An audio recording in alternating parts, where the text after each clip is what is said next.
The final example of a challenging order of operations problem involves not just fractions, not just decimals, not just integers, and not just positives, not just negatives. It's a combination of all of these things.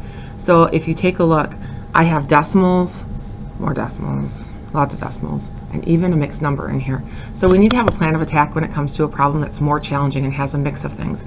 I really like this question, I'll be honest. I put a giant star next to it. This is why I say that. Something like this appears on your test. So first thing I need to do, I need some space to work. So I'm going to copy down the problem the way it is. I have 5 2/10 plus 2 1/10, and I'm dividing that by a quantity of 4 5/10. Take away 4 1/7. Well, most of us would be pretty logical and say the decimals outnumber my fractions or my mixed number. So I should probably turn this 4 1/7 into a decimal. That sounds like a really good idea. So if you remember, we've done this in the past. We could turn this into maybe an improper fraction first, m over n, and then divide m by n, the numerator by denominator. Let's try that right now. Well, what is, maybe I'll copy it down over here. Try not to ruin my pizza if I can help it. I have 4 1/7, and if I go around and mac it, multiply, add, and keep, 4 times 7 is 28, plus 1 more is 29, and that k in mac means keep the denominator. I have 29/7. Well, remember, we're trying to get to a decimal because all of these other terms are decimals. It seems to make sense that I'd want to make this into a decimal, so I'm going to take 29 and divide by 7. Here we go. 7 doesn't go into 2, but it goes into 29, and it goes in there 4 times. 4 times 7 is 28, and when you subtract, you're left with 1. Well, we're going to decimal land, so this is no problem. I put a decimal behind 29 because it was a whole number, and show another place value. Let's bring that down and treat our leftovers like 10. Well, don't forget that this decimal should also move straight into your quotient. Does 7 go into 10? The answer is yes, it goes in there once. So 1 times 7 is 7, and when we subtract, you're left with 3.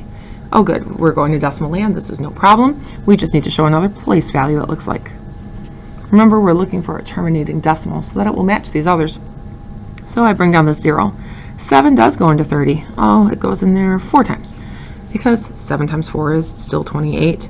When I subtract, maybe you'll have to show the regroup here or just count up from 28, 29, 30. It's 2 away, 2 leftovers. Well, no problem, I'm heading to decimal land, so I'm going to bring down another place value and treat this like 20 divided by 7. Well, good, 7 goes into 20, it goes in there twice. 2 times 7 is 14, and when I subtract, looks like I'm going to be left with 6. Well, this is no problem, I'm going to decimal land, so I'm just going to go one more place value. Alright, well, 7 goes into 60. It goes in there, let's see, 7 times 7 is 49. 7 times 8 is 56. How about 8 times? When I subtract, I'm left with 4. Oops, you can't see that down here, but there it is. Well, isn't this decimal looking lovely? We're going to decimal land. Does this seem like it's going to work out well for us? I don't know about you, but at this point I would say no. In fact, this looks like it might not end soon. I don't see any repetition, and it sure isn't terminating. And it definitely did not end in the tens place, like these other decimals. There might be another plan of attack. Oh, if I can't make this into a decimal nicely, and if I remember that 7s end up repeating, or maybe irrational when I do my long divisions, then I might say to myself, maybe I have to change all of those into dun-dun-dun, fractions or mixed numbers. Let's try that instead, because if you notice, it looks like it's going to take me a while to get there. This wasn't working so well. And I don't want to round because I want to be exact. I want to be accurate. So for this reason, let's try something different. Could I rewrite this 5 2/10? Sure. 5 2/10. Could I rewrite this 2 1/10? Sure. 2 is the whole number, and 1/10 is your mixed number or the piece of the fraction. I'll bring down my division, and I want to rewrite this decimal. Remember, we're moving to fraction land. We're trying something different. This looks like 4 5/10 to me. And I'm still taking away 4 1/7. Hey, this looks better to me already. Look at all those tenths and this one group of sevenths. Could I make the same denominator for all of these pretty quickly? Yep, if I needed to. So let's see what we can do with that. Someone else might say, hey, I noticed that you can simplify some of those fractions. Why don't we try that? See if that helps us out a little bit. 5 2/10 is the same as 5 1/5. We're dividing them both by 2, numerator and denominator. That 2 1/10, he's pretty stable. We'll keep him the way he is. The division sign can't change yet, and this 4 5/10 is really the same as 4 1/2. Remember, it's in parentheses here. Something's happening to it with this 4 1/7. Oh, that's right. There's subtraction in the parentheses or in this quantity. All right, I think we're ready. Finally, everything kind of matches, and I put it in simplest form. So what would we do next if I was thinking PEMDAS? Well, PEMDAS would tell me, look for the parentheses. I've already been working with those parentheses, but there's more to do. There's subtraction in here.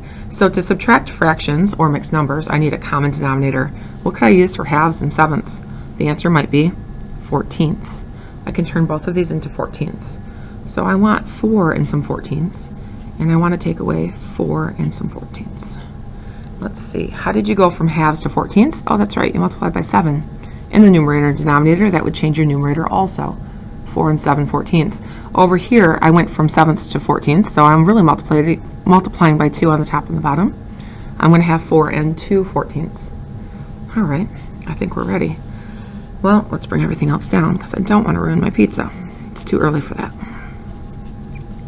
Well, parentheses, we're ready to wipe them out. If I had two whole numbers that are matching, 4 take away 4, I really could just take them away at this point. I could say 4 take away 4 gets me 0. So the whole number's gone. Let's see if this will work. 7 14ths take away 2 14ths. What do we get there? 7 plus a negative 2, you might do it that way, plus a negative 2, would get me a positive 5 14ths. We keep the denominators the same in addition or subtraction with fractions. Oh, really, this parenthesis is taken care of. I don't see any reason to put those parentheses on.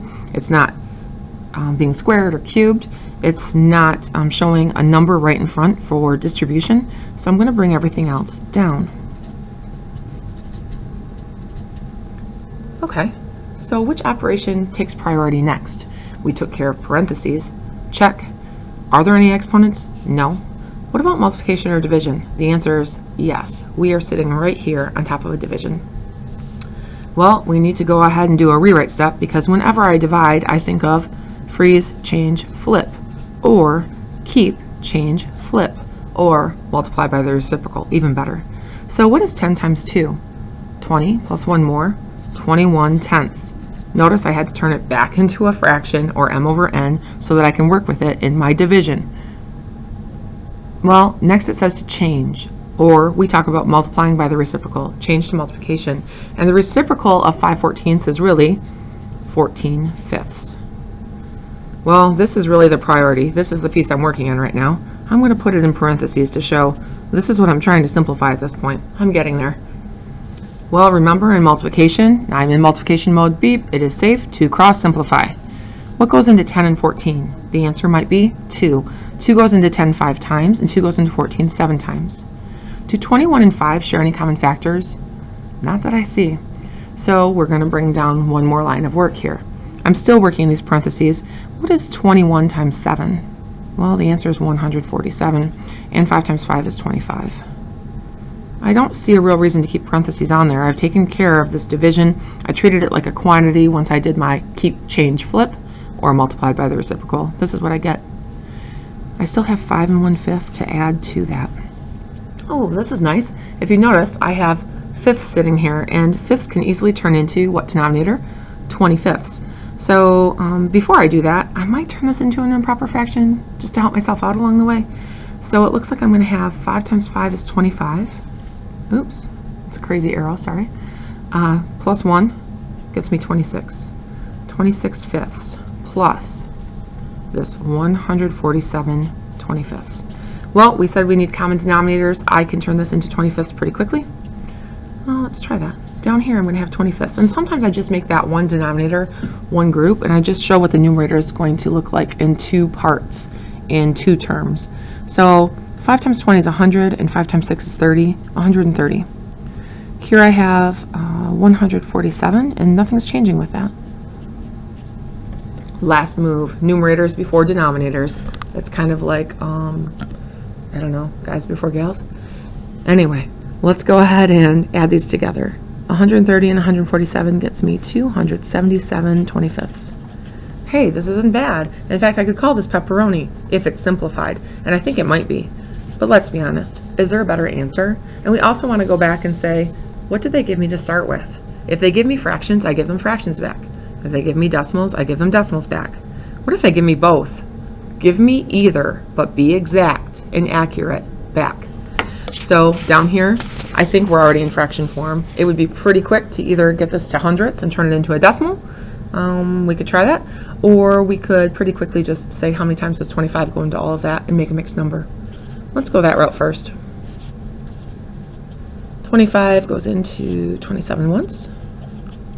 When I subtract, I'm left with 2. 25 goes into 27 once.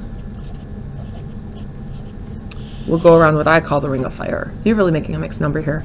Looks like we're going to get 25 and 11. Whoops, I did that wrong. That's funny. Students do that all the time. I can't believe I did that.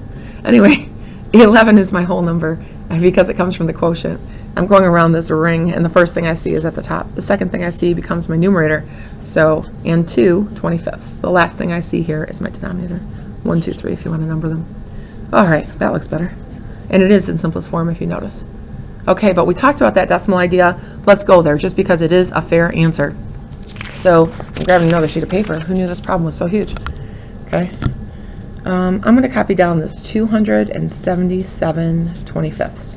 Remember, to get to a decimal, I could divide the numerator by denominator and keep on going. Another way to do that would be to get a friendly denominator, and I see we're darn close. If I multiply my numerator and denominator times 4 in this case, I'm going to get hundredths. And hundredths is a friendly number for denominators and decimals. So let's see if I can do this in parts. 4 times 200 is 800. So I'm just thinking off to the side here. 800. 4 times 70 is 280. 4 times 7 is 28. Just using some partial products over here. Looks like I'm going to get 8 plus 0 is 8. 8 plus 2 is 10. We'll regroup. 8 plus 2 is 10, plus 1 more makes 11. Looks like I'm going to get 11 and, sorry, I should say 1,108. I don't want to turn that into a decimal too quick. Okay, we're in fraction form right now. Now notice this is an improper fraction, but it's fine by me because we have this denominator of hundredths. So if I divide a number by 100, or if I want to write it to the hundredths place, I know there are 2 places behind the decimal point, tenths, hundredths. So I take this 1,108 and I want to line it up. So the last digit needs to go in the hundredths. And the 0 in front of it must be in the tenths. And I have 2 more digits that must become the whole number. Looks like this is also a good answer. There are 3 possibilities here. Mixed number, improper fraction m over n, or even a decimal. And to be honest, we're probably going to look for this mixed number or this decimal based on the original problem. We started with decimals mostly, and this mixed number, which did not nicely turn to a decimal at all. This is one of the most challenging problems I think we'll encounter. You're going to see something very similar on your test. So again, when you're simplifying expressions involving both a combination of fractions and decimals, we have to be alert and flexible. We can turn them all to decimals, we can turn them all to fractions, and in my final answer, either one is acceptable.